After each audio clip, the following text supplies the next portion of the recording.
아버지, 이게 무슨 말이에요? 제가 아버지 아들이 아니라니요?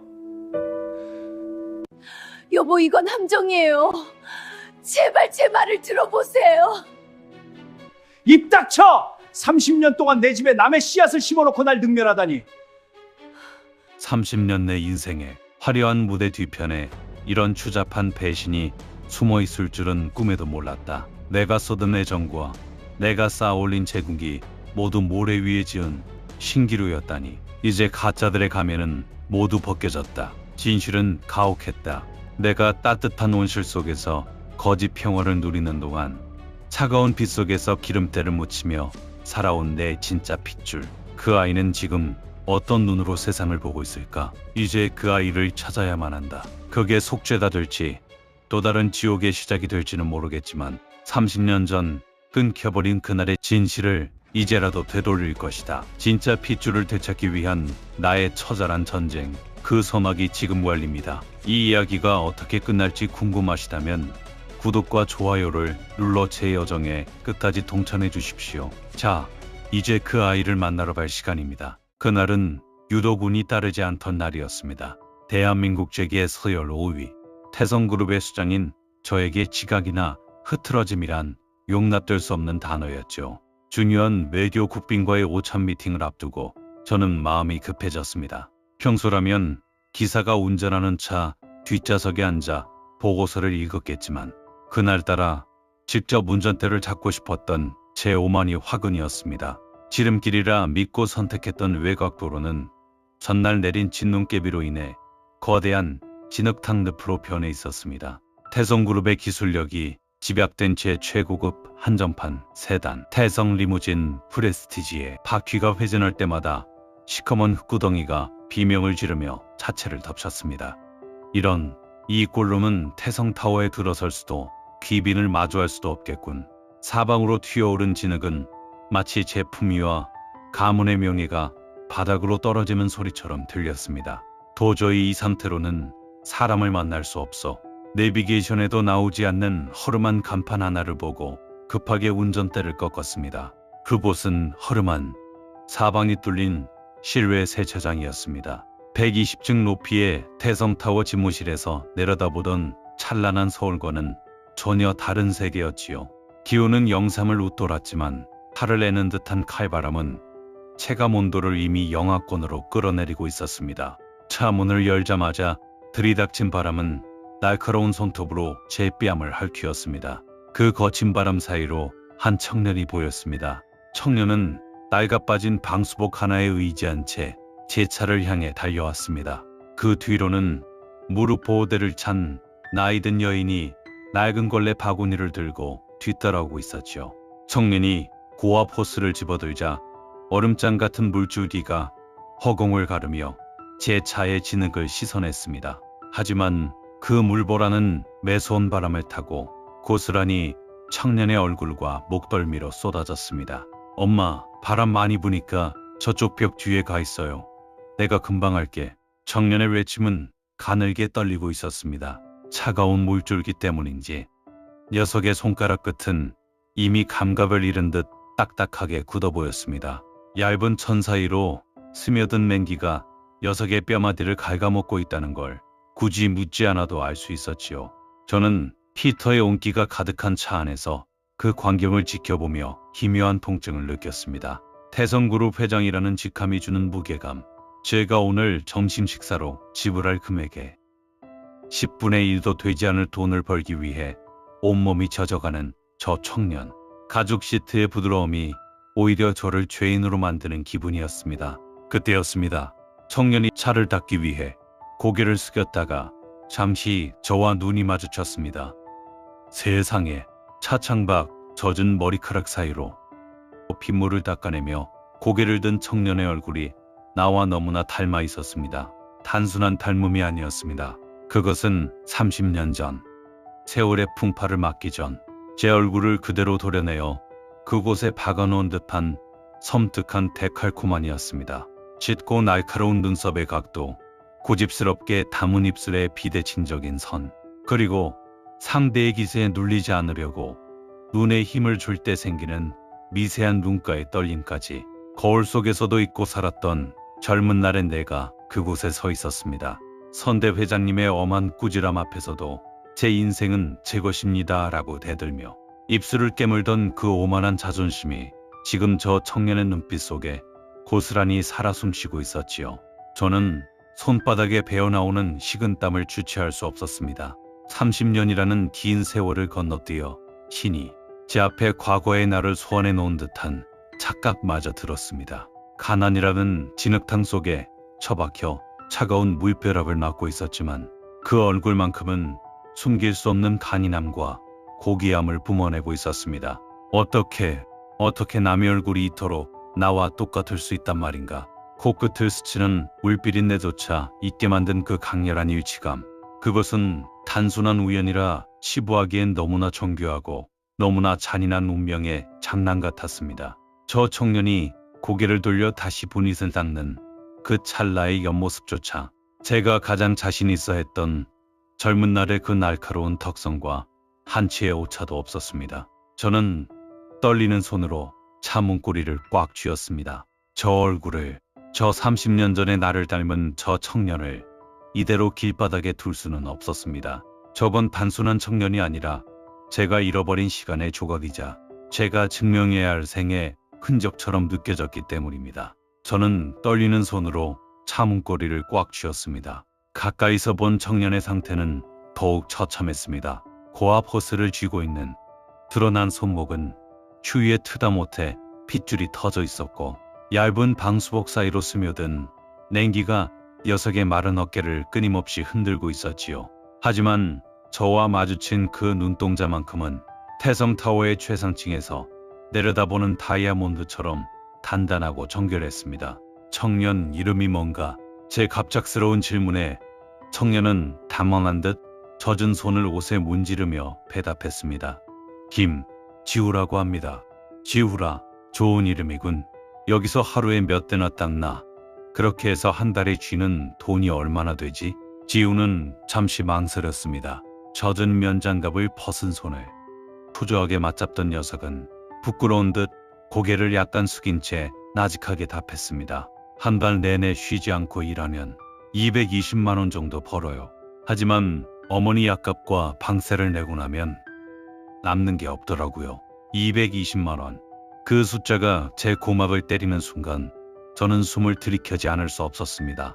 태성그룹의 수장으로서 수조원 단위의 결제 서류에 사인을 하고 한 병에 수천만 원을 호가하는 와인을 비즈니스 파트너와 가볍게 기울이던 저에게 그 금액은 존재할 수 없는 숫자에 가까웠습니다. 제 집무실 책상 위에 매일 아침 교체되는 생화장식 비용이 한 달에 500만 원이 넘습니다. 지금 제가 입고 있는 이 코트 하나 가격조차 되지 않을 그 소박한 금액이 누군가에게는 뼈마디가 저리는 추위와 싸우며 한 달을 버텨내야 하는 생명줄이라는 사실이 제 뺨을 때리는 듯한 충격으로 다가왔습니다. 220만 원이라고? 자네 그 돈으로 어머니를 모시고 한 달을 살아낸단 말인가? 제 목소리는 저도 모르게 떨리고 있었습니다. 단순히 작다는 표현으로는 부족했습니다. 그것은 경악이었습니다. 태성타워의 말단 사원 연봉보다도 한참 못 미치는 그 돈을 벌기 위해 저 청년은 살을 내는 칼바람 속에서 온몸이 젖어가며 하루 종일 일하고 있었던 것입니다. 녀석의 터진 손등 위로 맺힌 핏방울이 그 220만 원이라는 숫자의 무게를 말해주고 있었습니다.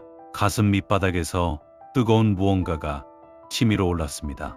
이토록 나를 닮은 청년이, 아니 이토록 강인한 영혼을 가진 청년이 고작 그런 금액에 자신의 젊음을 저당 잡히고 있다니. 저는 주머니에서 태성그룹의 금방 로고가 새겨진 개인 명함을 꺼내 녀석의 젖은 손바닥 위에 올렸습니다.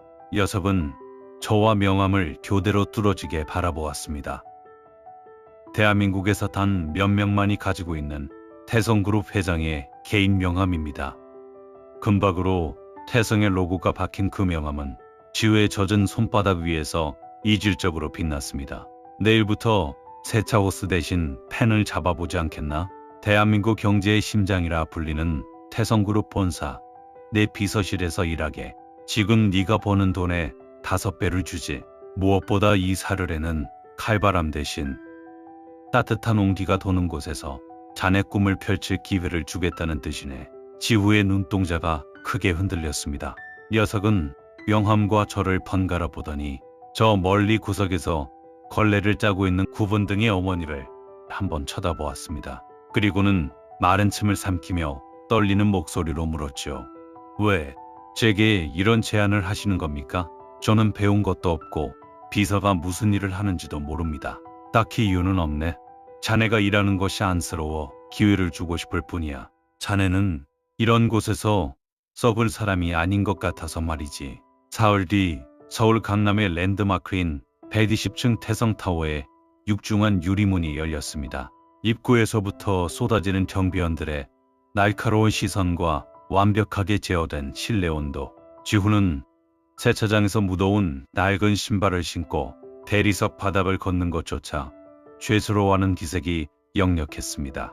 엘리베이터가 초속 10m의 속도로 상승할 때마다 지후의 귀는 먹먹해졌을 겁니다. 그것은 그가 살아온 밑바닥과 앞으로 살아가야 할 정점 사이의 기압 차이였지요.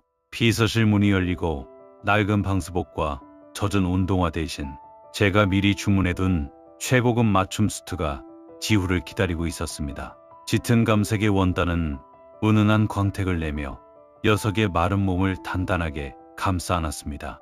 비서실 직원들은 갑자기 나타난 낙하산 인턴을 보며 수근거렸습니다.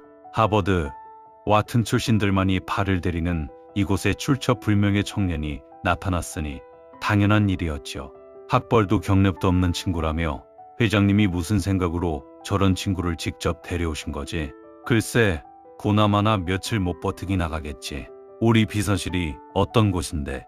냉소적인 시선들이 녀석의 등에 꽂혔지만 지후는 기죽지 않았습니다. 오히려 그 정갈한 정장이 마치 제 주인을 찾은 듯 녀석에게 완벽하게 어울렸습니다. 옷 한 벌 바꿨을 뿐인데 녀석에게선 태생적인 귀공자의 기품이 뿜어져 나왔습니다. 녀석이 처음으로 제 집무실 책상에 따뜻한 차 한 잔을 내려놓았을 때 저는 보았습니다. 녀석의 손등에 있던 붉은 동상 자국이 태성타워의 따뜻한 실내 온도 덕분에 조금씩 가라앉고 있는 것을요. 회장님, 열심히 하겠습니다. 저를 이 따뜻한 곳으로 불러주신 은혜 평생 잊지 않겠습니다. 제 인생을 걸고 회장님을 보필하겠습니다. 녀석의 진심 어린 한마디에 제 가슴 한구석이 뻐근해졌습니다. 그래, 이게 바로 내가 있어야 할 자리다. 젊은 날의 나와 너무나 똑같게 생긴 내가 멋진 수트를 입고 이 자리에 있으니 왠지 젊은 날의 내가 성공한 것만 같아서 너무 기분이 좋다. 흙탕물 속이 아니라 이 높은 곳에서 세상을 내려다보는 자리가 내 운명이었던 게야. 회장실의 묵직한 공기 속에서 지후는 빳빳하게 풀이 죽은 와이셔츠 깃을 연신 만지작거리고 있었습니다. 며칠 전만 해도 세차장에서 물버러를 맞으며 떨던 청년이라고는 믿기지 않을 만큼 수트를 입은 녀석의 실루엣은 기묘할 정도로 이 공간과 잘 어우러졌습니다. 제가 비서실장에게 업무를 지시하려던 찰나 노크 소리도 없이 문이 열렸습니다. 아내 서윤이었습니다. 그녀는 평소처럼 흐트러짐 없는 모습으로 들어와 저에게 가벼운 목넘김 인사를 건넸습니다. 제 아내 윤희는 태성그룹의 안주인이기 전에 재계에서 살아있는 천사로 불리는 사람이었습니다. 가사 도우미들의 경조사를 손수 챙기고 소외된 이웃을 돕는 자선 행사라면 누구보다 앞장서서 따뜻한 손길을 내밀던 여인이었지요. 그런 그녀의 자애로움은 제가 태성그룹을 이끌며 거칠어진 마음을 누이는 유일한 안식처였습니다. 하지만 그녀의 시선이 제 옆에 선 지우에게 닿는 순간 그녀의 걸음이 아주 찰나지만 멈칫했습니다. 저는 보았습니다. 아내의 눈동자가 아주 미세하게 하지만 격렬하게 흔들리는 것을요. 그녀는 후의 얼굴에서 제가 본 젊은 날에 나 그 이상의 무언가를 본 듯했습니다. 하지만 그녀는 이내 차가운 평정심을 되찾았습니다. 아니, 평정심이라기보다는 전혀 본 적 없는 서늘한 공격성에 가까웠습니다. 당신, 이 사람은 누구죠? 비서실에 새로 들어온 인턴인가요? 그녀의 목소리는 너무나 차분해서 오히려 소름 끼치도록 서늘했습니다. 평소 제가 누구를 데려오든 당신의 안목을 믿어요라며 미소 짓던 그 너그러운 아내가 아니었습니다. 저는 당황스러움을 누르며 지우를 소개했지요.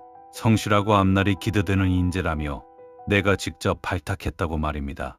그러자 아내는 지우를 위아래로 천천히 훑기 시작했습니다. 마치 불량품을 골라내는 감별사처럼 말입니다. 김지후라고 합니다. 잘 부탁드립니다, 사모님. 지우가 정중히 고개를 숙이자 아내는 대답 대신 옅은 한숨을 내쉬며 제 책상 앞으로 다가왔습니다. 여보, 요즘 우리 그룹이 추진하는 인재 경영의 기준이 언제부터 이렇게 낮아졌나요? 이 친구의 이력을 잠시 봤는데 정시 교육 과정도 거치지 않았고 직전까지 세차장에서 근무했다면서요. 우리 비서실은 그룹의 얼굴이자 해외 국빈들을 응대하는 곳이에요. 열정만으로 채울 수 있는 자리가 아니라는 거 당신이 더 잘 알잖아요. 아내의 말은 논리적이었습니다. 소리를 지르지도 화를 내지도 않았습니다. 하지만 그 합리적인 반대는 지후의 존재를 아주 천천히 그리고 확실하게 난도질하고 있었습니다. 평소 어려운 환경의 청년들에게 장학금을 주며 기회를 주어야 한다고 역설하던 그녀가 왜 유독 지후의 배경을 두고 이토록 가혹하게 구는 것인지 저는 도무지 이해할 수 없었습니다. 지후의 얼굴은 서서히 수치심으로 붉게 물들어갔습니다. 무엇보다 민준이 생각을 하셔야죠. 이제 막 경영 전면에 나서서 입지를 다지는 아들에게 이런 검증되지 않은 배경을 가진 사람을 비서로 붙여준다는 소문이 나면 이 사진들이 뭐라고 하겠어요. 당신의 개인적인 동정심이 우리 아들의 커리어에 흠집을 내는 건 원치 않아요. 아내는 지우에게 가까이 다가갔습니다. 평소 자선 행사에서 가난한 아이들의 손을 다정하게 잡아주던 그 온화한 미소를 띤 채였습니다. 아내는 지우의 어깨에 묻은 보이지도 않는 먼지를 털어내는 척하며 곁에 선 저에게는 들리지 않을 만큼 낮고 부드러운 목소리로 속삭였습니다. 그 말투는 마치 인생의 선배가 길을 잃은 후배에게 건네는 진심 어린 충고처럼 따뜻하게 들렸지요. 지우 씨를 생각해서 솔직하게 조언하는 거예요. 이곳 태성그룹 비서실은 단순히 열정만으로 버틸 수 있는 곳이 아니라 전 세계가 주목하는 최상위의 격식과 수준을 매 순간 증명해야 하는 자리랍니다. 지우 씨가 살아온 세상과 이곳 사이에는 노력만으로는 넘기 힘든 보이지 않는 벽이 존재하거든요. 준비되지 않은 상태에서 너무 높은 자리에 오르면 결국 본인의 부족함 때문에 스스로 상처 입게 될까봐 참 걱정되네요. 지우 씨가 가장 조화롭게 빛날 수 있는 곳은 여기가 아닐 텐데 제 말이 무슨 뜻인지 잘 알 거라 믿어요. 그것은 겉으로 보기엔 신입사원의 적응을 걱정하는 사모님의 자애로운 조언이었지만 지후에게는 너는 이곳에 어울리는 수준이 아니다라는 사실을 뼛속 깊이 각인시키는 잔인한 선고였습니다. 아내는 다시 저를 보며 언제 그랬냐는 듯 화사하게 웃었습니다. 여보, 지우 씨가 참 성실해 보여서 마음이 놓이네요. 하지만 이 친구가 우리 가문의 무게를 견디기에 너무 여린 건 아닌지 걱정돼서 그래요. 차라리 본인의 역량에 맞는 현장직으로 보내주는 게 이 친구의 앞날을 진심으로 위하는 길 아닐까요? 그녀는 그렇게 우아하게 미소 지으며 방을 나갔습니다. 아내가 나간 뒤 지우는 한동안 고개를 들지 못했습니다. 따뜻한 온풍기가 돌아가는 태성타워의 회장실이었지만 지후의 어깨는 다시 그 추운 세차장에 칼바람을 맞고 있는 것처럼 작게 떨리고 있었습니다. 저는 그때까지만 해도 아내의 그 집요한 반대가 단순히 태성 가문의 격식 때문인 줄로만 알았습니다. 평소 그토록 자비롭던 아내가 왜 유독 지우에게만 이토록 시퍼런 칼날을 휘두르는지 저는 아직 깨닫지 못하고 있었습니다. 비서실의 분위기는 평소보다 분주했습니다. 지우는 제가 특별히 지시한 대로 귀빈들에게 전달할 답례품과 경매 물품들을 최종 점검하는 보조 임무를 맡고 있었지요. 녀석은 행여나 실수할까봐 연장갑을 끼고 상자 하나하나를 정성껏 옮겼습니다. 그 뒷모습을 보며 저는 생각했습니다. 이런 성실한 아이가 내 아들이라면 얼마나 좋을까. 그때까지도 저는 제 핏줄의 부름을 인지하지 못한 채 그저 지후의 등 너머로 비치는 젊은 날의 제 그림자만을 쫓고 있었습니다. 하지만 평화는 오래가지 않았습니다. 행사 시작을 불과 1시간 앞둔 시점, 아내 소윤이의 날카로운 비명이 대기실을 찢고 흘러나왔습니다. 내 블루 사파이어 브로치가 없어졌어. 선대 회장님께서 물려주신 우리 가문의 상징이나 다름없는 그 보석이. 그녀의 외침에 보안팀과 비서실 직원들이 혼비백산하여 달려갔습니다. 아내는 창백해진 얼굴로 자신의 화장대를 뒤엎으며 울부짖고 있었지요. 그 브로치는 단순한 보석이 아니었습니다. 우리 가문의 안주인님을 증명하는 일종의 갑오였으니까요. 아내는 떨리는 손으로 문가에 서 있던 지우를 가리켰습니다. 왜는가? 아까 이 상자들을 옮기겠다고 들어온 사람이 저 친구뿐이었어. 여보, 당장 저 사람 가방 확인해봐요. 저는 당황했습니다. 여보, 그게 무슨 소리야? 지우가 그럴 리 없어. 제 만류에도 불구하고 아내는 차가운 냉소를 지으며 보안팀을 압박했습니다. 지우는 영문도 모른 채 얼어붙어 있었습니다. 녀석의 눈동자는 마치 덫에 걸린 어린 짐승처럼 심하게 흔들리고 있었지요. 사모님, 저는 정말 아닙니다. 저는 물건만 옮기고 바로 나갔습니다. 말은 누구나 할 수 있지. 당장 이 친구의 사물함과 소지품을 가져와. 보안팀장이 주저하다가 지우의 낡은 캠퍼스 백을 가져왔습니다. 세차장에서 일할 때부터 맸다는 군데군데 때가 타고 해진 그 가방 말입니다. 아내는 혐오스럽다는 듯 가방을 낚아채 바닥에 쏟아버렸습니다. 챙그랑 둔탁한 소리와 함께 낡은 수첩과 어머니에게 드릴 약봉투 사이로 눈부신 푸른빛이 굴러떨어졌습니다. 아내의 블루 사파이어 브로치였습니다. 순간 현장에 있던 모든 직원의 시선이 지후에게 꽂혔습니다. 그건 경멸과 실망, 그리고 역시나 하는 비릿한 확신이 섞인 시선이었지요. 지후의 안색은 순식간에 잿빛으로 변했습니다. 녀석은 바닥에 떨어진 보석을 넋이 나간 듯 바라보다가 제 발등 위로 무릎을 꿇었습니다. 회장님, 아닙니다. 정말 아닙니다. 제가 왜 이걸? 지후의 목소리는 피울음처럼 젖어 있었습니다.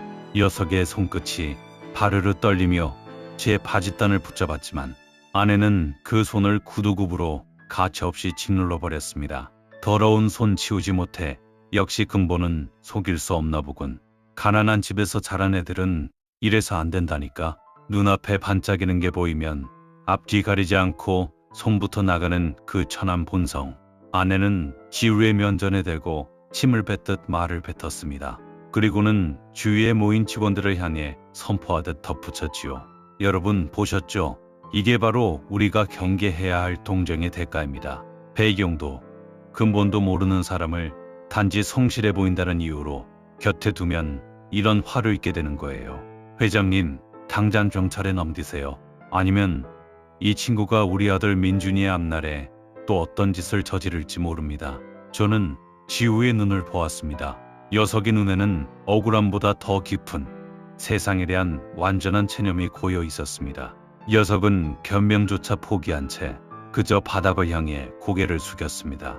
녀석의 목덜 위로 눈물 한 방울이 툭 떨어져 셔츠를 적시는 것을 보았을 때 제 심장 어딘가가 비틀리는 통증을 느꼈습니다.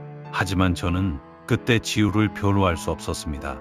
눈앞에 명백한 증거가 있었기 때문입니다. 지후야, 일단 나가 있거라. 제 차가운 한마디에 지후는 무너져 내렸습니다. 녀석은 아무 말 없이 일어나 쏟아진 자신의 가난한 진들을 하나하나 주워 담았습니다. 아내가 짓밟은 약봉투를 소중히 가슴에 품고 방을 나가면 지우의 뒷모습은 마치 도살장에 끌려가는 짐승보다 더 처량해 보였습니다. 아내는 승리자의 미소를 지으며 제 어깨를 다독였습니다. 당신도 이제 알았죠? 저런 애들은 우리와 사는 세계가 달라요. 그녀는 화려한 보석함을 닫고 우아하게 뒤돌아섰지만 저는 보았습니다. 그녀의 손톱이 긴장감으로 인해 자신의 손바닥을 깊게 파고들어 피가 맺혀 있는 것을요. 그날 밤 지후는 짐도 챙기지 못한 채 회사에서 쫓겨났습니다. 차가운 겨울비가 내리는 밤이었습니다. 저는 창밖을 보며 생각했습니다. 과연 그 아이가 정말 그랬을까? 가슴속 깊은 곳에서 울려 퍼지는 경고음을 무시한 채 저는 그렇게 지우를 차가운 길바닥으로 내몰고 말았습니다. 빗줄기는 굵어지고 제 마음의 소용돌이는 멈추지 않았습니다. 결국 저는 자정을 넘긴 시각 운전대를 잡았습니다. 녀석이 돌아간 그 허름한 동네, 불빛조차 희미한 그곳으로 말입니다. 지우를 다시 만난 곳은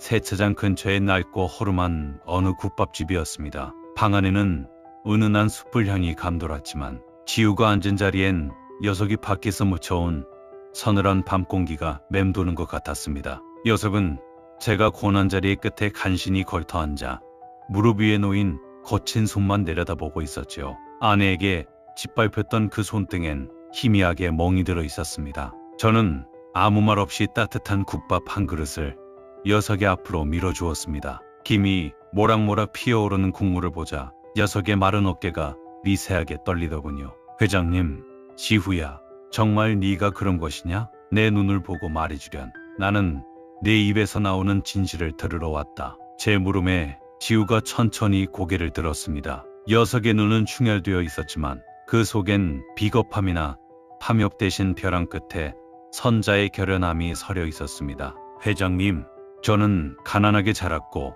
배운 것도 없지만 남의 것에 손을 댈 만큼 비겁하게 살지는 않았습니다. 하지만 제가 아니라고 한들 누가 믿어주겠습니까? 사모님의 눈에 저는 그저 그 화려한 보석을 더럽히는 오물이었을 뿐인걸요. 녀석의 담담한 목소리가 오히려 제 가슴을 송곳으로 찌르는 듯 했습니다. 억울함의 소리를 지를 법도 한데 녀석은 이미 세상의 모진 풍파를 몸으로 받아내는 법을 체득한 아이 같았습니다. 저는 미안한 마음에 숟가락을 녀석의 손에 쥐어주었습니다. 일단 먹거라. 속이 따뜻해야 버틸 수 있는 법이다. 지우는 떨리는 손으로 국밥을 한술 떴습니다. 뜨거운 국물이 목구멍을 타고 내려가자 녀석은 한동안 말을 잇지 못하고 꾸역꾸역 밥을 삼켰습니다. 마치 그 뜨거움으로 가슴속 응어리를 녹이려는 듯 보였지요. 그러다 녀석이 나직하게 읊조렸습니다. 회장님께는 정말 죄송합니다. 저 같은 놈을 믿어주시고 이토록 과분하게 따뜻한 곳에서 일하게 해주셨는데 결국 이런 소란만 피우고 떠나게 되어서요. 제가 도둑놈으로 몰렸다는 걸 저희 어머니께서 아시면 얼마나 가슴 아파하실지 저는 그게 가장 두렵습니다. 녀석의 목소리가 젖은 낙엽처럼 바르르 떨렸습니다. 저는 녀석의 거친 손등을 물끄러미 바라보며 물었습니다. 어머니께서 너를 참 극진히 키우셨나 보구나. 제 말에 지우가 억지로 입꼬리를 올리며 씁쓸하게 웃었습니다. 그리고는 숟가락을 내려놓고 평생 가슴 밑바닥에만 가두어 두었을 이야기를 천천히 꺼내놓기 시작했습니다. 사실 지금 저를 키워주시는 어머니는 제 친어머니가 아니십니다. 30년 전 아주 추운 겨울날 어느 보육원 앞 차가운 시멘트 바닥에 버려진 아이가 저였다고 합니다. 당시 그곳에서 찬미를 하시던 어머니께서 피부치 하나 없는 저를 참아두고 보지 못해 거두셨지요. 지우는 잠시 말을 멈추고 자신의 손마디를 만졌습니다. 어머님은 평생을 세차장에서 구르며 저를 지키셨습니다. 제 기억 속 어머니의 손은 단 한 번도 매끄러웠던 적이 없어요. 늘 얼음장 같은 물에 불어 터져 있고 손가락 마디마디는 동상으로 갈라져 피가 맺혀 있었죠. 하루는 제가 초등학생 때 운동화가 다해져 발가락이 나오는 게 창피해서 엉엉 운 적이 있었습니다. 그날 밤 어머니는 잠도 안 주무시고 세차장 구석에서 남들이 버리고 간 운동화를 주워와 밤새도록 기워주셨습니다. 지후의 눈시울이 붉어지며 목소리가 더욱 낮아졌습니다. 지후, 그때 어머니가 제 발을 따뜻한 손으로 만져주시면서 그러셨어요. 지후야, 엄마 손은 이렇게 험해도 네 발은 따뜻해야 한다. 그래야 네가 더 좋은 곳으로 걸어가지. 당신 무릎 연골이 다 닳아 비가 오면 제대로 걷지도 못하시면서 제가 수능 보던 날엔 세차장에서 일하며 모은 꼬깃꼬깃한 만원짜리 몇 장을 제 주머니에 넣어주시며 우리 아들 배고프면 안 된다 웃으시던 분입니다. 녀석은 참았던 눈물 한 방울을 국밥 그릇 위로 툭 떨어뜨렸습니다. 제게 어머니는 단순히 키워준 분이 아닙니다. 저에겐 정말 소중한 어머니세요. 그런 분께 아들이 남의 보석이나 탐내는 도둑놈이었다는 소리를 듣게 해드릴 순 없어요. 회장님, 저는 정말 훔치지 않았습니다. 순간 방 안의 공기가 일순간 멈춘 듯 했습니다. 겨울날 버려진 입양아. 그 단어가 제 뇌리를 벼락처럼 때렸습니다. 30년 전 제가 선대 회장의 반대로 억지로 헤어져야 했던 제 첫사랑 은수가 떠올랐습니다. 우리가 헤어지던 그해 겨울, 은수는 아무 말 없이 사라졌고 저는 해외로 쫓겨났었지요. 지우의 뺨 위로 투명한 눈물 한 방울이 툭 떨어져 국물 속으로 숨어들었습니다. 녀석은 소매로 눈가를 거칠게 훔치며 말을 이어갔습니다. 신부모님이 누군지 원망해 본 적도 없습니다. 그저 제가 너무 부족해서 그분들께 짐이 될까봐 버려진 거라 생각하며 살았습니다. 그런데 오늘 사모님께 그런 소리를 들으니 제가 정말 태어나지 말았어야 할 존재였나 싶어 가슴이 너무 시립니다. 저는 녀석에게 더 이상 아무것도 물을 수 없었습니다. 목구멍까지 차오른 질문들이 엉켜 비명처럼 맴돌았지요. 저는 녀석의 퉁퉁 부은 손등 위로 제 손을 얹었습니다. 녀석의 저 슬픈 눈망울이, 녀석의 그 기구한 운명이 어쩌면 제가 30년 동안 몰랐던 피의 부름일지도 모른다는 강렬한 예감이 제 전신을 휘감았습니다. 집에 도착해 서재로 들어왔지만 사방이 책으로 둘러싸인 이 고요한 공간조차 저를 진정시키지 못했습니다. 저는 책상 가장 깊숙한 서랍을 열어 낡은 사진첩 하나를 꺼냈습니다. 그 안에는 30년 전 제가 목숨보다 사랑했던 여인 은수의 사진이 빛바랜 채 머물러 있었지요. 사진 속 은수의 눈매를 손가락으로 가만히 훑어보았습니다. 그리고 오늘 제 맞은편에서 국밥을 먹던 지후의 눈매를 떠올렸습니다. 어떻게 이렇게까지 닮을 수 있을까? 단순히 잘생겼다거나 인상이 비슷하다는 차원이 아니었습니다. 지우가 집중할 때 미간을 살짝 찌푸리는 습관,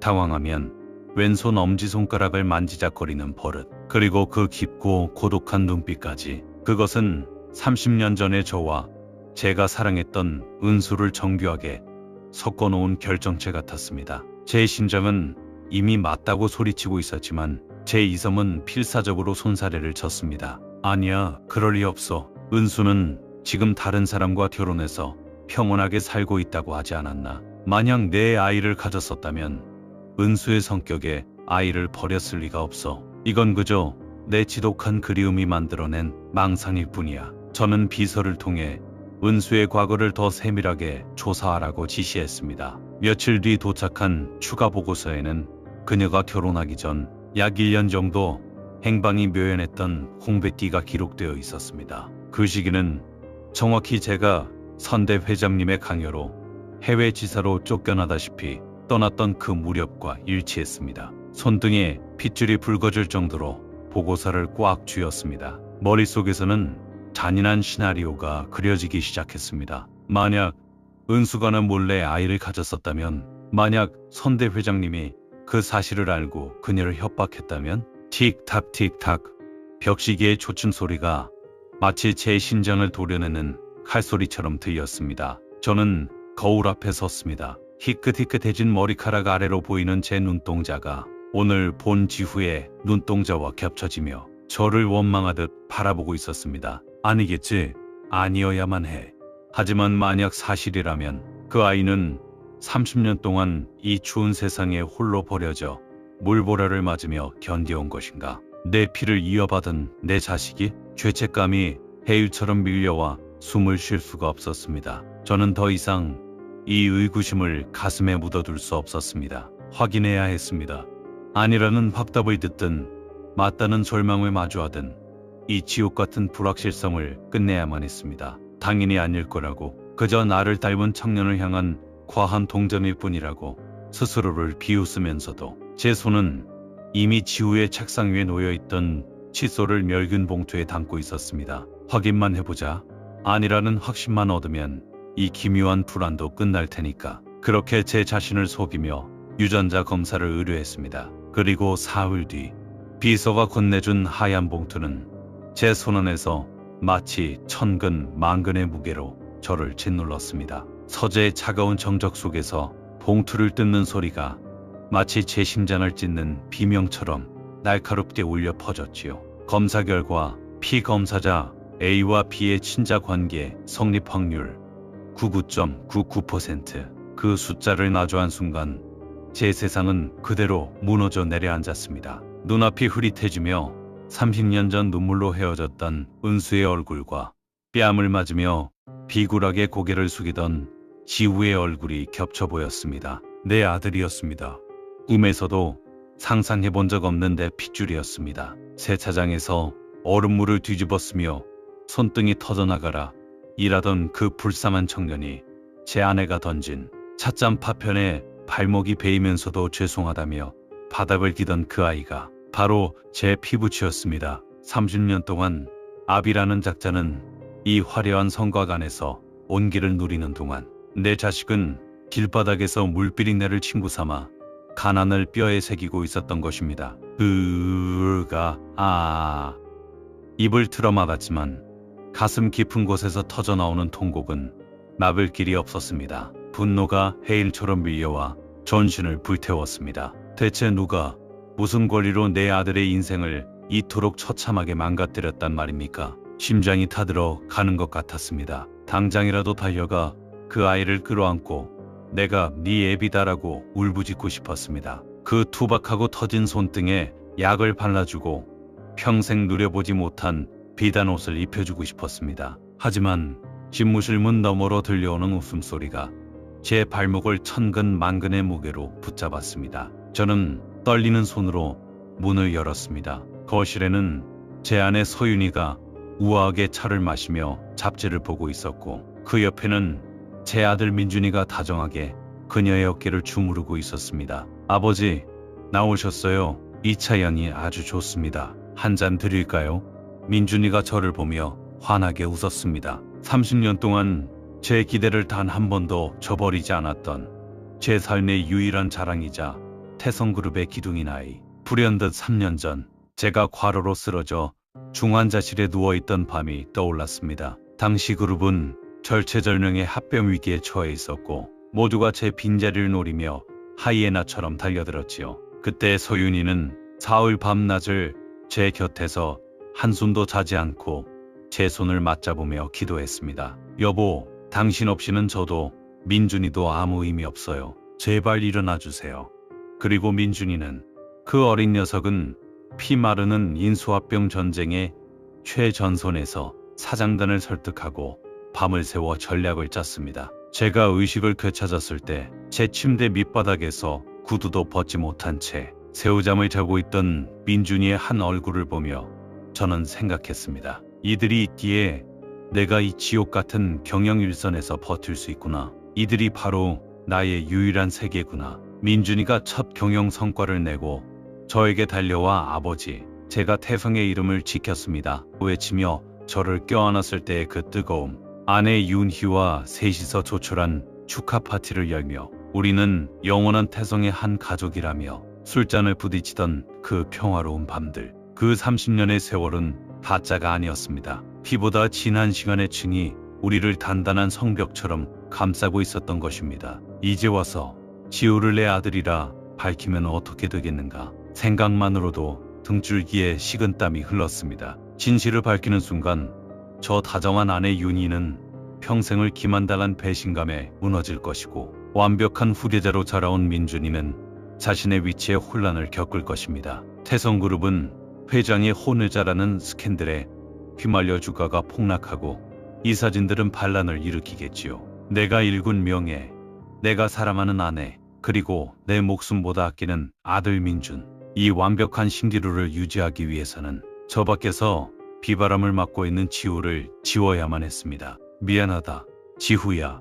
이 아비를 용서하지 마라. 지우에게는 평생을 갚아도 모자랄 죄책감이, 아내와 민준이에게는 이 평온을 깨고 싶지 않은 책임감이 제 심장을 양쪽에서 잡아당겼습니다. 저는 결국 아버지가 아닌 회장을 선택하기로 했습니다. 이 평화로운 거실의 등불을 끄지 않기 위해 제 진짜 아들의 어둠을 외면하기로 한 비겁한 선택이었습니다. 저는 결과지를 손바닥이 하얗게 질리도록 꽉 쥐고는 서랍 가장 깊숙한 곳에 밀어 넣었습니다. 그리고 아무 일 없었다는 듯 가면을 쓰고 거실로 걸어 나갔습니다. 그래 민준아, 차 한 잔 주겠니?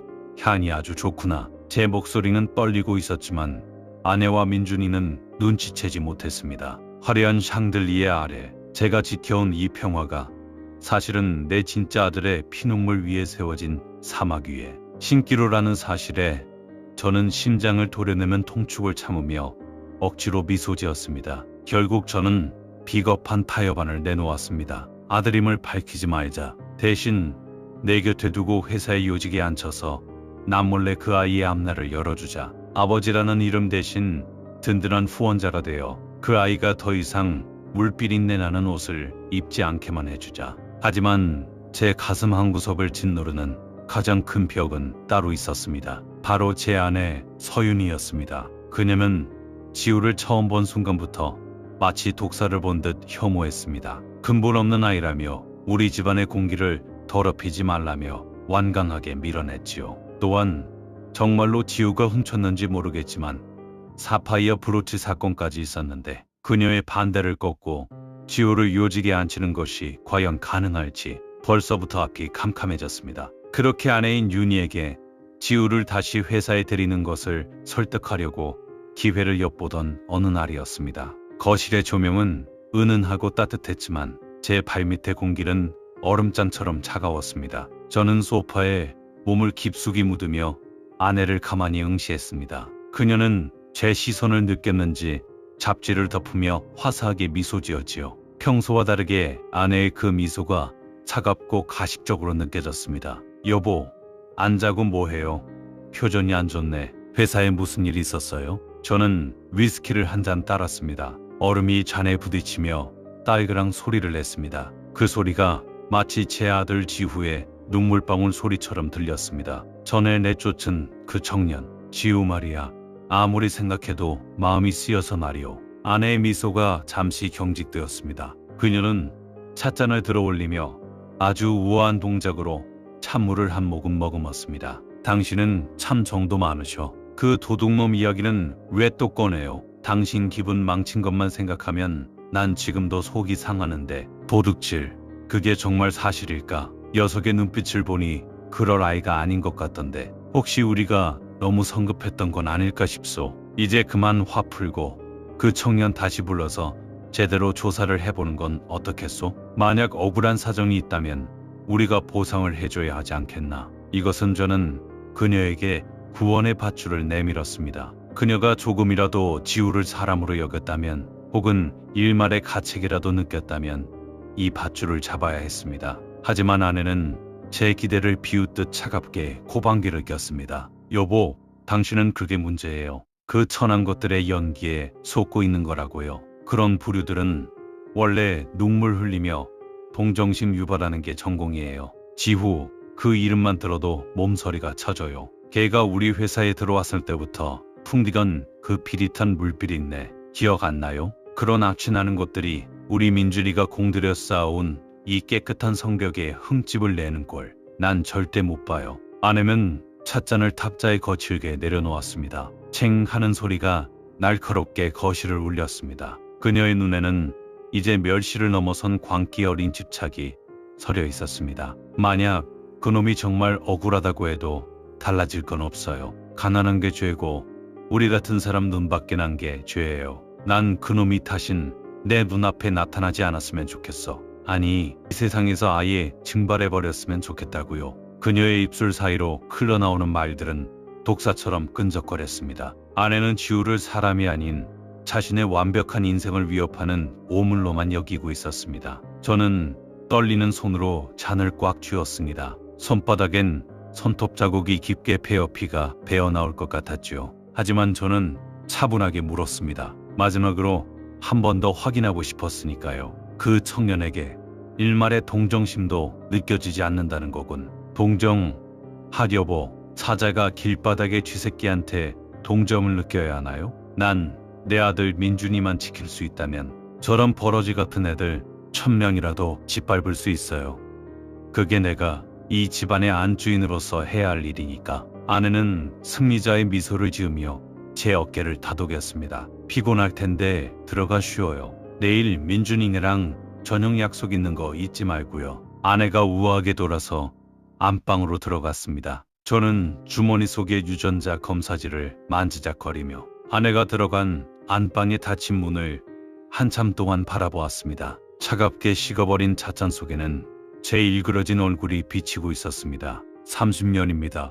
제 옆에서 내조하며 민준이를 완벽한 후계자로 키워낸 아내에게 이제 와서 사실 밖에서 내 핏줄이 자라고 있었다고 고백하는 것이 얼마나 잔인한 일인지 저도 잘 압니다. 그녀에게 이 사실은 단순한 배신을 넘어 그녀가 평생을 바쳐 갖고 온 이 성스러운 가정에 오물을 던지는 일일 테니까요. 저는 아내에게 진심으로 미안했습니다. 30년 세월을 기만하려던 건 아니었지만 결과적으로 저는 그녀에게 씻을 수 없는 죄인이 되었습니다. 하지만 지우를 생각하면 심장이 도려나가는 것 같았습니다. 내 아들이, 내 피를 이어받은 내 자식이 찬바람 부는 거리에서 도둑 누명을 쓰고 울고 있었습니다. 여보, 제발 한 번만 자비를 베풀어 줄 수는 없겠소? 속으로 수만 번 되뇌었습니다. 저는 아내를 설득해 지우를 다시 회사로 불러들이고 싶었습니다. 비록 아들로 당당히 공표하지는 못하더라도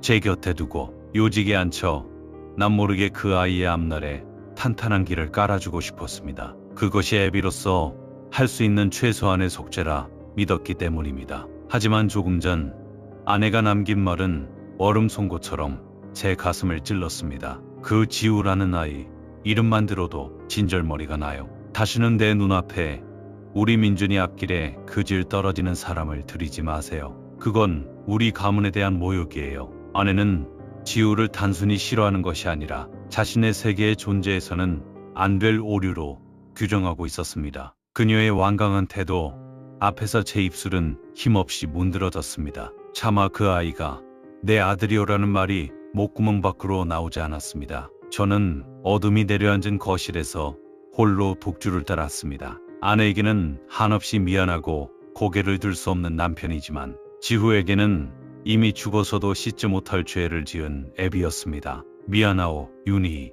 당신에게 평생 갚지 못할 마음의 빚을 지게 되겠구려. 하지만 저는 결심했습니다. 아내에게 멸시를 당하고 가문의 명예에 흠집이 생기더라도 제 핏줄을 저 차가운 길바닥에 그대로 둘 수는 없었습니다. 지우를 위해서라면 저는 아내의 평생 원망을 사는 길을 택할 수밖에 없었습니다. 내일부터 저는 아내 몰래 지우를 찾을 것입니다. 그리고 그녀가 그토록 반대하는 그 요직에 제 아들을 앉히기 위한 위태로운 줄타기를 시작할 것입니다. 그것이 아내에겐 배신이고 지후에겐 비겁한 보상이겠지만 이것이 제가 선택할 수 있는 유일한 비극적 최선이었습니다. 그러던 어느 날 운명의 수레바퀴는 잔인하게도 가장 예상치 못한 순간에 가장 가혹한 방향으로 굴러가기 시작했습니다. 제가 지우를 향한 죄책감과 가족에 대한 미안함으로 가슴을 태우던 그 무렵, 제가 30년간 애지중지 키워온 아들 민준이의 사고 소식이 들려왔습니다. 병원 복도는 정적조차 얼어붙은 듯 차가웠습니다. 수술실 입구의 붉은 등은 마치 찢어진 상처처럼 번뜩였고 빗길 전복 사고로 실려온 민준이의 상태는 한치 앞을 내다볼 수 없었습니다. 과다 출혈로 인한 저혈량성 쇼크, 당장 긴급 수혈과 함께 손상된 장기를 적출해야 하는 절체절명의 순간이었지요. 회장님, 현재 민준 도련님의 혈액형에 맞는 혈액제제를 긴급히 수급 중입니다만 예기치 못한 합병증 우려가 있어 가장 순도가 높은 직계가족의 전혈 수혈이 병행되어야 할 것 같습니다. 사색이 된 경원장이 제게 다가와 조심스럽게 말을 건넸습니다. 저는 주저없이 셔츠 소매를 걷어붙였습니다. 내 피를 쓰게. 내가 아버지야. 나랑 민준이 혈액형이 똑같다고. 그렇게 완벽하게 맞는 피가 어디 있겠나. 저는 민준이를 위해 제 몸의 피를 다 뽑아내도 좋다는 심정으로 체열실로 향했습니다. 하지만 30분 뒤 수술실에서 지휘를 해야 할 병원장이 수술복 차린 그대로 저를 원장실로 안내했습니다. 그의 눈은 형언할 수 없는 당혹감과 공포로 흔들리고 있었고 장갑을 벗은 그의 손등은 미세하게 떨리고 있었습니다. 회장님, 제가 회장님 가문의 주치의로 산 세월이 20년입니다. 그래서 이 말씀을 드리는 것이 제 목을 내놓는 일이라는 걸 잘 압니다. 하지만 지금 도련님의 생명이 경각에 달린 상황에서 의학적 사실을 숨기는 것은 도련님을 죽이는 일입니다. 그는 제 앞에 긴급 교차 시험 결과지와 유전자 지표 분석표를 내려놓았습니다. 병원장의 목소리는 떨리고 있었습니다. 긴급 수혈을 위해 항원 항체 반응을 검사하던 중 도저히 묵과할 수 없는 데이터가 나왔습니다. 혈액형은 일치합니다만 주요 조직 적합성 복합체를 비롯한 유전적 지표들이 회장님과 도련님 사이에서 나타날 수 있는 수치를 완전히 벗어나 있습니다. 이건 단순히 수혈 거부 반응의 문제가 아닙니다. 의학적으로 두 분은 생물학적 부자 관계일 확률이 0%입니다. 이게 무슨 말이지요? 민준이가 내 아들이 아니랍니다. 병원장은 충격적인 진실을 말하고는 고개를 깊게 숙였습니다. 만약 그가 제게 충성하지 않았다면, 혹은 환자의 목숨보다 자신의 안위를 먼저 생각했다면 적당히 불러댔을 것입니다. 하지만 그는 도련님을 살리기 위해, 그리고 저를 속이지 않기 위해 자신의 커리어를 걸고 진실을 뱉어낸 것입니다. 그 순간 제 머릿속은 거대한 해일에 휩쓸린 듯 하얘졌습니다. 30년입니다. 제 모든 것을 물려주기 위해 제 삶의 유일한 후계자로 믿고 온 마음을 다해 키워온 아이였습니다. 그런데 내 피 한 방울 섞이지 않은 남이었다니요. 저는 떨리는 걸음으로 병원 원장실을 빠져나왔습니다. 수술실 앞에 서인 오열을 터뜨리던 아내 서윤이의 얼굴이 떠올랐습니다. 그녀는 내 친아들 지우를 끝으로 증오하며 짓밟았지만 정작 본인은 내 집안에 다른 남자의 씨를 심어놓고 30년을 나를 기만해온 것입니다. 저는 확인해야 했습니다. 내 진짜 아들 지우는 왜 버려져야 했는지. 저는 그 길로 30년 만에 제 첫사랑 은수를 찾아갔습니다. 은수는 어느 조용한 외곽의 찻집에서 저를 맞이했습니다. 사전조사 결과대로 그녀는 겉보기에 평온하고 행복한 가정을 꾸린 듯 보였습니다. 그녀는 저를 보고도 담담하게 미소 지으며 찻잔을 내밀었지요. 오랜만이네요.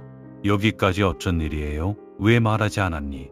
은수야. 제 첫마디에 찻잔을 들던 그녀의 손끝이 아주 미세하게 떨렸습니다. 하지만 그녀는 이내 평정을 되찾으며 먼 곳을 응시했습니다. 무슨 말씀 하시는 거죠? 저는 무슨 말씀이신지 모르겠습니다. 그녀는 끝까지 비밀을 지키려 했습니다. 아마도 그것이 저와 지후, 그리고 본인을 지키는 유일한 방법이라 믿었겠지요. 저는 그녀의 눈을 똑바로 바라보며 품 안에서 유전자 검사 결과지를 꺼내놓았습니다. 지후라는 이름을 가진 나랑 똑 닮은 청년을 만났어. 그리고 나와 그 청년, 지후의 유전자가 99.9% 일치한다는 결과도 확인했지. 은수, 당신이 나 몰래 내 아이를 낳은 거잖아. 은수야, 왜 말하지 않았니? 나한테 연락했어야지. 왜 나와서 입양을 보냈어? 왜 우리 아들을 저 차가운 세차장에서 물보라를 맞으며 30년을 살게 내버려둔 거야? 그 순간 은수의 눈에 고여있던 평온함이 유리잔처럼 산산조각 났습니다. 그녀는 입술을 짓이기며 참아보려 했지만 이내 가슴을 부여잡고 짐승 같은 통곡을 쏟아내기 시작했습니다. 찻잔을 바닥에 놓치듯 내려놓는 소리와 그녀의 비명과 섞였습니다. 아하, 결국 아셨군요. 그녀는 바닥에 주저앉아 제 바짓단을 붙잡고 오열했습니다. 은수는 한참을 망설이다가 마치 30년 동안 골마 터진 상처를 억지로 벌리듯 입을 열었습니다. 그녀의 목소리는 갈라져 있었고 눈동자는 먼 과거의 어느 춥고 어두운 방을 헤매는 듯 했습니다. 당신이 갑자기 해외로 떠나고 그 차가운 방에 홀로 남겨진 뒤에 알았어요. 내 뱃속에 당신의 핏줄이 자라고 있다는 걸요. 어떻게든 알리려 했지만 당신과 닿을 수 있는 모든 통로는 이미 끊겨 있었죠.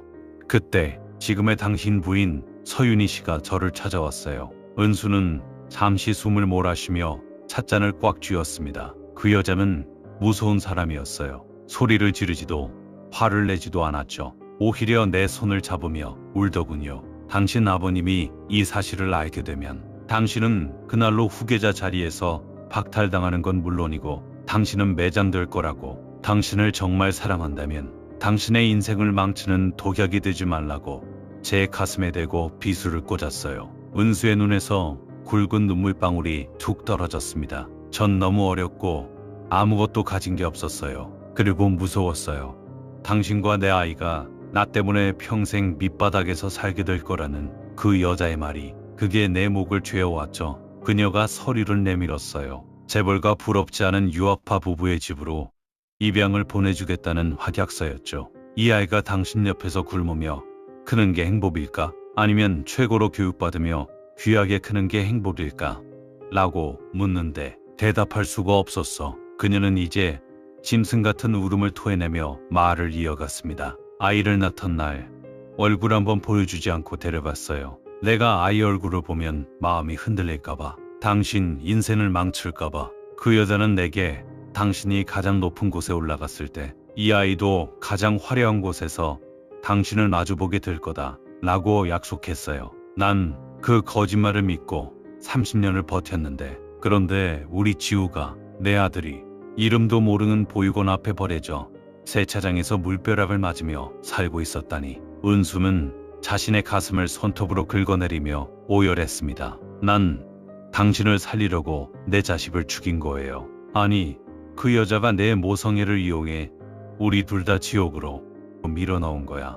어떻게 사람이 그럴 수 있어? 아이를 좋은 곳에 보냈다고. 당신 옆엔 내가 있으면 안 되니까 아이라도 행복해야 한다고. 그 말을 믿은 내가 죽일년이에요. 저는 심장이 멈추는 것 같았습니다. 서윤이, 그녀는 10년 전부터 모든 것을 알고 있었습니다. 내 아들을 내 손으로 버리게 만들고 그 빈자리에 자신이 바람 피워 낳은 아이를 제 아들인 양 앉혀놓은 것입니다. 그녀가 지우를 처음 본 순간 왜 그토록 발작했는지, 왜 보석 도둑으로 몰아 빗속으로 내쫓았는지 이제야 모든 인과관계가 맞춰졌습니다. 그 여자가 아이를 좋은 곳에 보냈다고 했어요. 전 그 말을 믿고 평생을 속죄 안에 살았는데, 그런 우리 아들이 그런 곳에서 고생하고 있었다니 제가 죽을 죄를 지었어요. 은수의 통곡 소리가 찻집을 가득 채웠습니다. 저는 주먹을 꽉 쥐었습니다. 손등에 핏줄이 터져나갈 듯 붉어졌고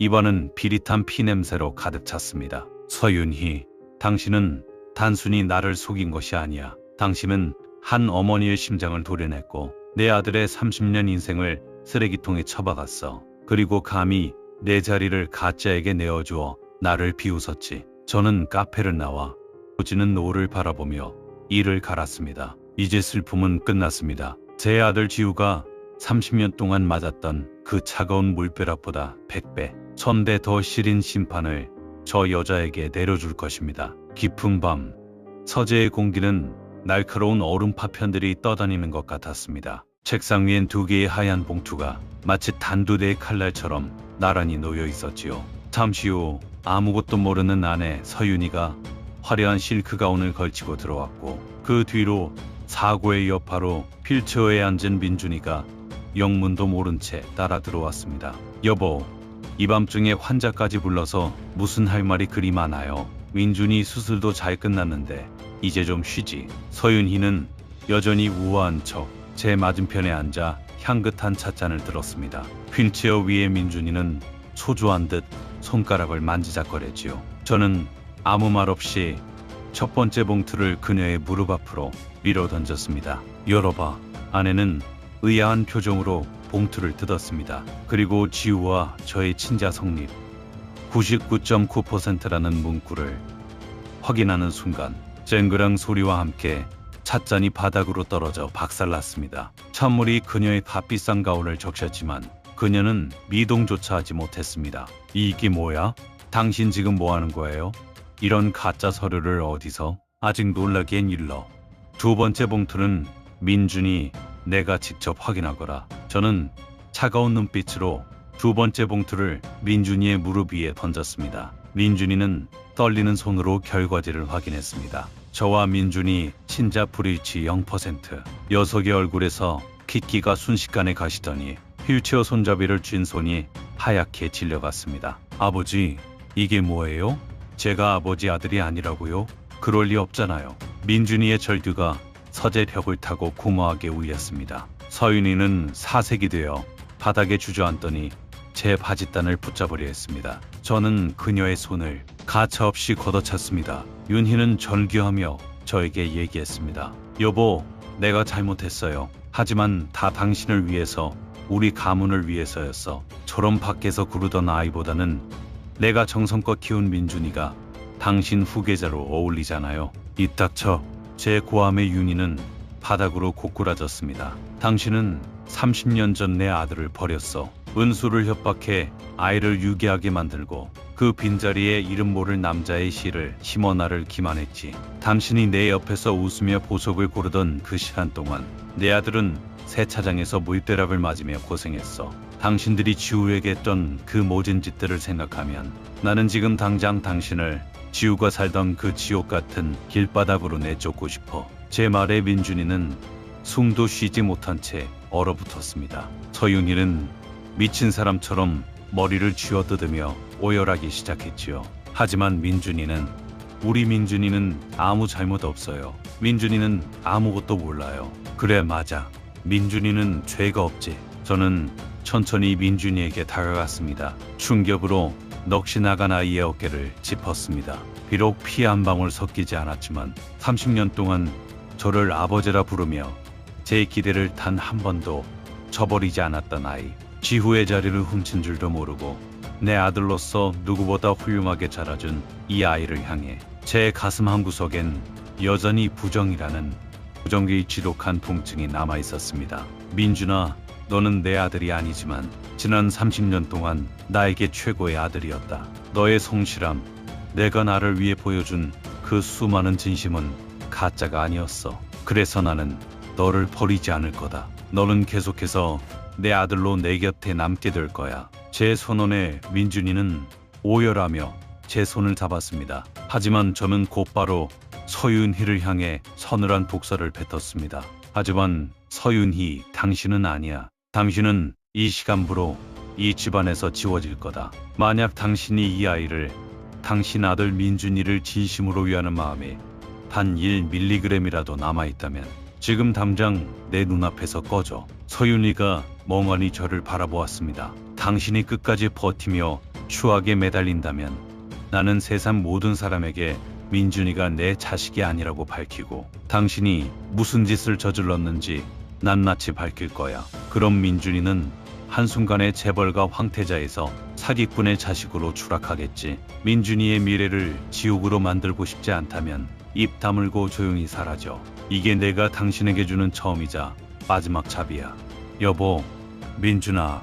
서윤이는 보안 요원들에 의해 질질 끌려나갔습니다. 그녀는 마지막 순간까지 민준이의 이름을 불렀지만 민준이는 고개를 떨군 채 제 어머니를 외면했습니다. 그것이 자신의 삶을 지키기 위한 유일한 선택임을 그 아이도 본능적으로 알았던 것이지요. 문이 닫히고 정적만이 남은 서재에서 저는 휠체어 옆에 주저앉았습니다. 가짜 아들의 손을 잡고 밖에서 떨고 있을 진짜 아들을 생각했습니다. 30년의 기만은 이렇게 끝이 났습니다. 서윤희를 내쫓고 민준이를 방에 들여보낸 뒤 저는 한순간도 지체할 수 없었습니다. 직접 차를 몰아 지우가 머물고 있을 세차장 근처에 낡은 단칸방으로 향했습니다. 가로등조차 흐릿한 골목 끝, 빗물이 새어드는 허름한 차양 아래 지우가 젖은 신발을 벗어놓은 채 멍하니 앉아 있었습니다. 지우야.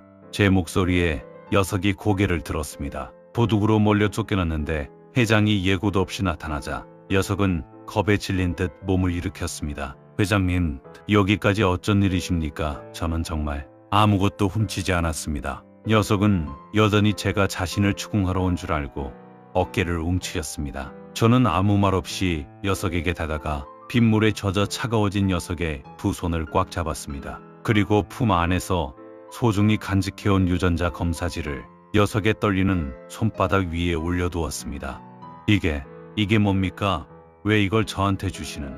녀석은 서류를 훑어 내려가다 친자관계 성립이라는 문구에서 숨을 멈췄습니다. 녀석의 눈동자가 갈피를 잡지 못하고 심하게 흔들렸습니다. 회장님, 이게 뭔가요? 제가 왜 회장님과? 미안하다 지후야. 내가 네 애비다. 30년 전 너를 지켜주지 못하고 이 차가운 세상에 홀로 내던져지게 만든 내가 네 못난 애비란다. 지우는 서류를 든 채 털썩 주저앉았습니다. 원망의 말조차 나오지 않는 듯 녀석은 그저 멍하니 서류와 제 얼굴을 번갈아 보며 고개를 저었습니다. 아니요, 그럴 리 없습니다. 어떻게 제가 회장님의 아들일 수 있어요? 회장님 같은 분이 제 아버지라니. 이건 말도 안 됩니다. 저는 지금 이게 무슨 말씀이신지 도저히 모르겠습니다. 녀석의 목소리엔 분노가 아닌 도저히 감당할 수 없는 진실 앞에 선자의 허망함이 서려 있었습니다. 저는 녀석의 발치에 무릎을 굽히고 앉았습니다. 회장이라는 권위도 나이라는 자존심도 빗물에 씻겨 내려간 지 오래였습니다. 지후야, 믿기 힘들겠지만 사실이다. 내가 눈이 멀어 내 핏줄이 바로 옆에 있는 줄도 모르고 너를 고생시켰구나. 나는 너를 버리고 너를 도둑이라 부르는 여자의 말을 믿었어. 내가 죄인이다. 내가 죽어서도 씻지 못할 죄를 지었어. 저는 녀석의 퉁퉁 부은 손등에 얼굴을 묻고 오열했습니다. 지우는 여전히 얼어붙은 듯 꼼짝도 하지 못하다가 제 눈물이 녀석의 손등에 닿는 순간 비로소 툭 하고 눈물 한 방울을 떨어뜨렸습니다. 정말 제 아버지라고요? 제가 혼자가 아니었나요, 회장님? 아니, 정말로.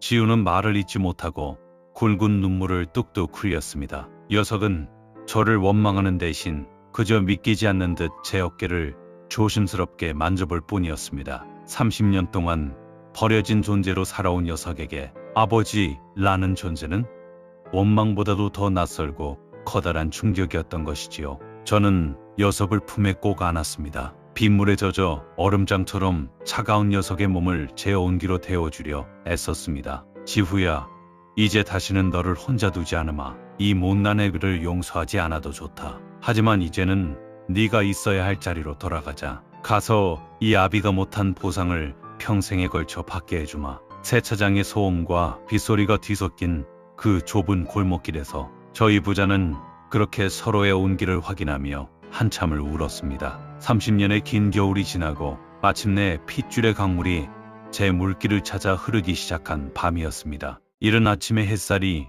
대리석 복도를 길게 가로지르고 있었습니다. 지후는 여전히 수트보다는 낡은 점퍼가 편한 듯 화려한 샹들리에 아래서 연신 제 눈치를 보며 쭈뼛거렸습니다. 녀석의 코끝에선 더 이상 비릿한 세차장의 물냄새가 나지 않았지만 30년 가난의 흔적은 쉽게 지워지지 않는 법이지요. 지후야, 이제 여기가 내 집이다. 누구의 눈치도 볼 필요 없다. 제 말에 지우는 떨리는 목소리로 답했습니다. 아버지, 아직도 이 모든 게 꿈만 같습니다. 어제까지만 해도 저는 세상에서 가장 쓸모없는 존재인 줄 알았는데 그때 거실 한복판에서 휠체어에 앉아 우리를 기다리던 민준이가 보였습니다. 서윤이가 떠난 뒤 홀로 남겨진 민준이의 눈에는 복잡한 심경이 교차하고 있었지요. 질투, 미안함, 그리고 갈 곳 없는 상실감까지. 저는 지우를 이끌고 민준이 앞에 섰습니다. 민준아, 인사하거라. 내 형이다. 그리고 지후야, 민준이는 30년 동안 내 곁을 지켜준 소중한 아들이다. 너희 둘은 이제 서로의 빈자리를 채워줄 유일한 형제가 되어야 한다. 민준이는 한참을 망설이다가 떨리는 손을 내밀어 지후의 거친 손을 잡았습니다. 형만 괜찮다면 저는 아버지와 형과 함께 살고 싶어요. 지후는 당황한 듯 민준이의 손을 맞잡으며 어색하게 웃었습니다. 녀석의 눈에는 원망 대신 자신에게 동생이 생겼다는 사실에 대한 순수한 경이로움이 서려 있었지요. 그래, 우리 아버지, 자식들로서 사이좋게 잘 지내자. 두 아들이 손을 맞잡은 뒷모습을 보며 저는 창밖의 정원을 바라보았습니다. 서윤이가 가꾸던 화려한 장미들은 시들었을지 모르지만 그 자리엔 이제 이름 모를 들풀처럼 강인한 진실의 싹이 돋아나고 있었습니다. 저는 더 이상 이 아이들에게 거대한 기업의 후계자 자리를 놓고 싸우라고 가르치지 않을 것입니다. 대신 서로의 상처를 보듬는 법을, 그리고 진실 앞에서 비겁해지지 않는 법을 가르치려 합니다. 인생이란 참으로 얄궂은 연극입니다. 완벽한 연출이라 믿었던 제 삶은 한순간에 무너졌고 가장 비천한 곳이라 여겼던 세차장의 물보라 속에서 저는 비로소 진짜 인생을 만났습니다. 30년의 세월을 돌아 이제야 제자리를 찾은 우리 세 사람. 저는 지후의 어깨를 감싸 안으며 나직이 읊조렸습니다. 지후야, 민준아, 이제 우리 진짜 가족으로 살아보자꾸나. 따스한 아침 햇살이 우리 세 남자의 어깨 위로 공평하게 내려앉았습니다. 길고 길었던 겨울이 가고 마침내 우리 가문에도 진짜 봄이 찾아오고 있었습니다.